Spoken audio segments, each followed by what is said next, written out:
కూర్చోండి sir, please కూర్చోండి. Walkout చేయకండి, వాకౌట్ చేయకండి, ప్లీజ్ కూర్చోండి. ప్లీజ్ కూర్చోండి సార్, వాకౌట్ చేయకండి. ఏదైతే ఈవేళ సార్ ఇప్పుడు వాళ్ళు అడిగిన దానికే నేను సమాధానం చెప్తూ ఉన్నా. ఈవేళ పొరుగు రాష్ట్రానికి సంబంధించినటువంటి ముఖ్యమంత్రి పేరు ఎవరు తీసుకొచ్చారు అధ్యక్ష? గౌరవ సభ్యులు, వైఎస్ఆర్సీపీ సభ్యులు తీసుకొచ్చారు. దానికే నేను సమాధానం చెప్పా. ఏదైతే ఈరోజు మరి అక్కడ రేవంత్ రెడ్డి గారు ముఖ్యమంత్రిగా ఉంటే, జగన్మోహన్ రెడ్డి ముఖ్యమంత్రిగా ఉన్నప్పుడు కేసీఆర్ ముఖ్యమంత్రిగా ఉన్నాడు, హరీష్ రావు మంత్రిగా ఉన్నారు అధ్యక్ష. ఆ రోజు చాలా క్లియర్ గా కేసీఆర్ గారు చెప్పారు. అందులో పర్టికులర్ గా మన రాయలసీమ ఆ రోజునటువంటి మన మంత్రి ఇంటికి వచ్చి భోజనం చేసి ఆ రోజు ఆయన చెప్పారు అధ్యక్ష.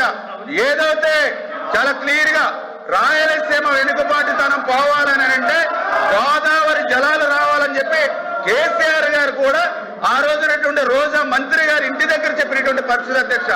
అదేవిధంగా హరీష్ గారు అయితే చాలా క్లియర్ గా చెప్పారు అధ్యక్ష. ఏదైతే ఆ రోజు జగన్మోహన్ రెడ్డిని మేమే ఒప్పించి, ఆ రోజు వైఎస్ఆర్సీపీ నాయకులు కూడా చెప్పారు, మేమే ఎన్జీటీకి వెళ్ళి జగన్మోహన్ రెడ్డిని ఇంతకు మించి ముందుకు వెళ్ళొద్దని ఆదేశాలు ఇచ్చామని చెప్పి మరి అక్కడ ఉన్నటువంటి మరి కేసీఆర్ గారు కానీ హరీష్ రావు గారు కానీ అక్కడ నాయకులు చెప్పారు అధ్యక్ష. అంటే ఈ రకంగా అధికారంలో ఉన్నప్పుడేమో రాయలసీమ ఎత్తిపోతల పథకాన్ని మర్చిపోయారు అధ్యక్ష 4 సంవత్సరాలు. ఇవాళ ప్రతిపక్షంలోకి వచ్చిన తర్వాత 11 సీట్లకు కూర్చోబెట్టిన తర్వాత ఇప్పుడు గుర్తొచ్చింది అధ్యక్ష.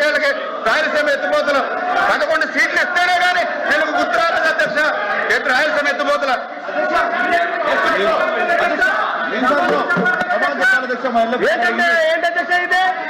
నెక్స్ట్ గురించి వెళ్దాం.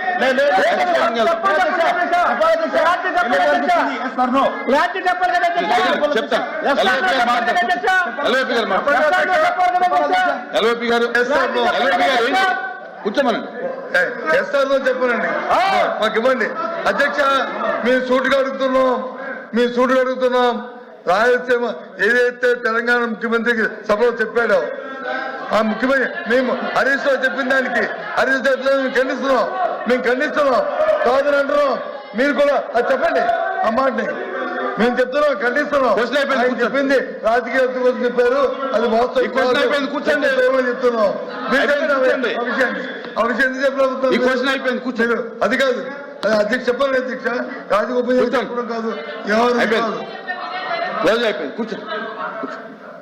నెక్స్ట్ క్వశ్చన్కి వెళ్దాం సార్. ఇంకా లేదు సార్.